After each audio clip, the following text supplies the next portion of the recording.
experiencing a problem. Okay, so women think, women in a relationship think that is a such thing called a side chick. Yeah, what you fail to realize, if it's one guy and you think that you the main and you feel like she the side chick, technically y'all both on the side because he in the middle.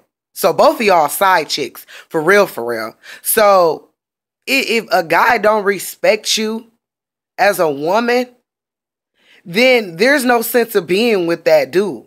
It's not, oh, I let him play and run around blah blah because I love him. No, you don't, because you clearly don't love your damn self if you sitting around here and letting the guy, he ain't even cheating on you, matter of fact. Because if you know about the side chick, he's not cheating on you. You're cheating on yourself for allowing someone to not think that you're worthy enough to be loved by someone. So you sitting around here thinking that you got the better end of the stick because you feel like he coming home.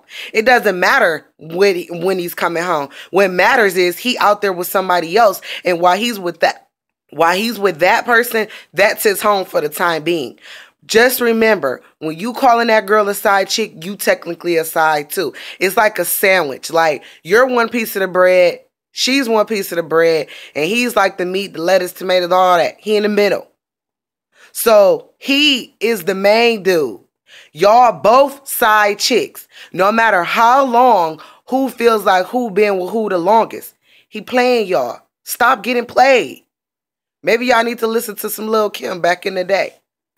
Maybe. Because clearly, y'all want to keep letting guys dog y'all. For what reason? I don't understand. Snap out of it. Dummies, let's be smart. Wisdom from Boom.